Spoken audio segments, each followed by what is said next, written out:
If you landed on this video, it's probably because you're thinking about going to see the best football in the world, the Premier League. In this video, I'm going to explain how, where, and when to get tickets, and how to navigate the complex ticketing system of the most valuable football league in the world.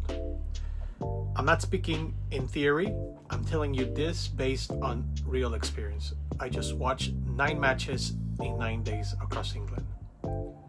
I'll also go through examples from different clubs because every team has a slightly different rules when it comes to buying ticket. So let's get into it. The first thing you need to understand is that Premier League is among the most in-demand sporting events in the world. Tickets are demanded by local fans, international tourists, and people willing to pay premium prices. This extreme demand is exactly what makes getting tickets so complicated. The first step is understanding the system. Premier League clubs have created a ticketing structure for two main reasons. One, to manage the overwhelming demand of tickets, and two, to keep prices relatively accessible for local supporters. Step number one, you need to create a free account with each club you want to visit. If you want to go see Manchester United, you must create and register an account with Manchester United. If you want to go see Arsenal, you must register with Arsenal. I attended the 9 games with my minor son and I had to create a separate account for him for each club. This helps clubs with controlling ticket resale, and in some cases, they track loyalty points. If you already know which teams you want to see, your first step is to register with those clubs. So let's talk about those loyalty points I just mentioned. Depending on the category of the match you attended, you'll earn loyalty points. The more points you accumulate, the higher the priority you'll get when trying to buy tickets in the future. In other words, if you've attended a match before, you will have a priority over someone who's never attended a game. You'll often see requirements such as you need X amount of points in order to buy tickets, or you have to have attended X amount of games in order to get access to that ticket sales window. And this happened to me. I was around Birmingham during my trip, and I decided to go and see Aston Villa against Young Boys, a game for the Europa League. And the requirement was I needed to have at least one game in Aston Villa. And this was my first time going to Birmingham and to see Villa. And I decided to contact the customer service through the club chat. And I explained to him that I was traveling from the US. This was my first time visiting Aston Villa. I was a big fan. I wanted to see the game. I was planning to be in Birmingham. All the story. And the agent was great. He made an exception and enabled the access for me to buy the ticket. So lucky for me, it wasn't a very high on demand match. It was again Young Boys on a weekday. Had it been more on demand match, maybe the story would have been different. But the lesson here is for some clubs, loyalty points matter a lot. So don't be afraid to ask questions and try reaching out to that customer support. In my case, it worked. Another key concept is match categories. Most clubs classify matches in 3 different categories. Category C, low on demand matches. Category B, moderate rivalry games or European competitions. And Category A, high on demand matches, city derbies or games between the big 6. Manchester United Man U, Chelsea versus Arsenal, Liverpool Manchester United, North London Derby, etc. Those are all Category A matches. So why does this matter? Because your chances of getting tickets depends heavily on the category of the game.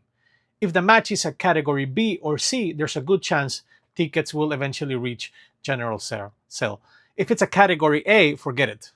It will be extremely difficult to get tickets through a normal purchasing process. So let's now talk about the different ways that you can buy a Premier League ticket. The first one is being a season ticket holder. Most tickets are reserved for season ticket holders. These are fans who pay an annual fee for their seat for the entire season. They get priority access, and if they cannot attend the game, they can either transfer that ticket or put that ticket back into the ticket exchange. This represents roughly between 70 to 80% of the stadium capacity. For big clubs such as Arsenal, Chelsea, Man U, Liverpool, season ticket waiting lists can be for over 10 years long. So once they get a season ticket, this is rarely given up. The next option is club memberships. These are annual memberships that give you priority access to ticket sales, but they are not guaranteed tickets. They usually represent about 10% of the available seats. For example, Tottenham has two different types of memberships, one Hotspur for £45 and one Hotspur Plus for £55. The main benefit is early ticket access. For example, Hotspur Plus members can buy their tickets 24 hours earlier. For higher on-demand matches, that 24-hour window can determine whether you get a ticket or not. I bought the Hotspur Plus membership and I had no problem getting tickets for the Tottenham versus Fulham, a Category B local derby. For the game between Tottenham and Arsenal, I entered the lottery and was randomly placed around the position 40,000, but I still managed to get a ticket. Having the Plus membership probably made the big difference there. Before traveling, check what category the matches are during your dates and decide whether a membership is worth it or not. If season ticket holders don't use their ticket and members don't buy them, the remaining tickets go to General Sale. To buy from General Sale, you only need a free club account.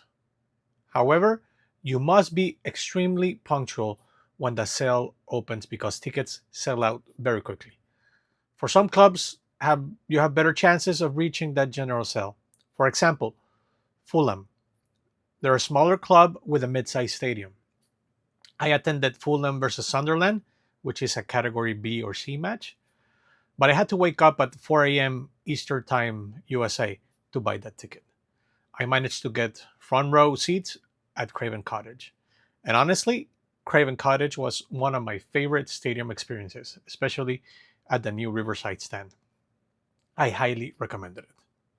Another example is the London Stadium, home to West Ham. It's a very large stadium compared to the current demand the team has. And I've seen tickets available even 24 hours before matches against teams like Chelsea or Liverpool.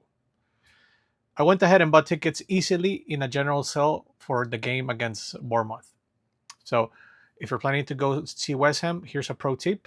If your budget allows it, buy seats as close as you can to the pitch as possible.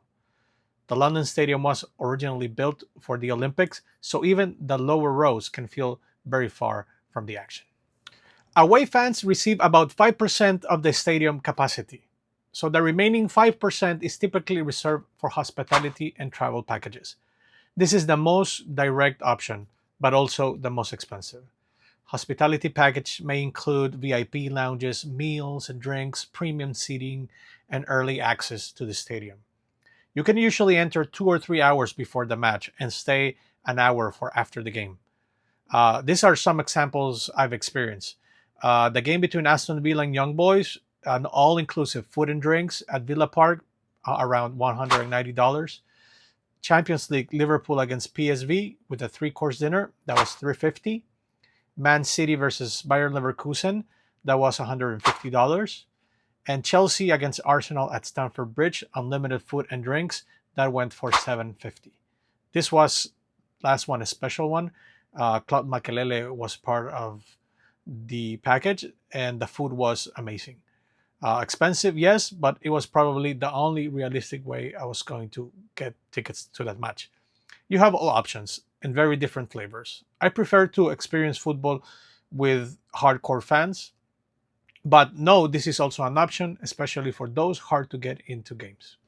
And your final option is resale platforms, sites like StubHub, Vivid Seats, Live Football Tickets, among others. Here, ticket holders resell their seats. The biggest risk is that the seller may not deliver the ticket, and you will end up waiting days or weeks for the platform to resolve the issue. I have used two platforms For the game between Arsenal and Tottenham, I used Vivid Seats because it was impossible to get a ticket through the club. And for the game between Crystal Palace and Manchester United, I decided to go a day before the game, so I used live football tickets. Both worked fine. Word of warning though, it is a very stressful process because the tickets usually arrive only a few hours before kickoff. So I was already on my way towards Selhurst Park without a ticket and got it just 2 hours before the game. But this is another option. Another challenge is that match dates and kickoff times are confirmed only 3 or 5 weeks in advance. This makes travel planning very difficult.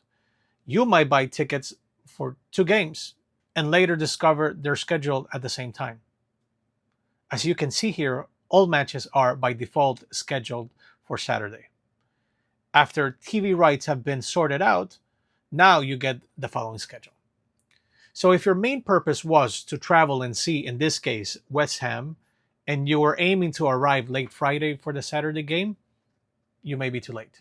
You are late. It's not a big deal if you're traveling from within Europe and you're able to plan within a short notice. But it can be a problem when traveling from across the pond, and you need a lot more planning. It happened to me. I arrived to London for the weekend games. I had a train planned to reach Manchester departing on Monday to catch a game on Tuesday for Champions League for Man City. And to my surprise, Manchester United game was scheduled for a Monday night football game. So be conscious of the schedule changes.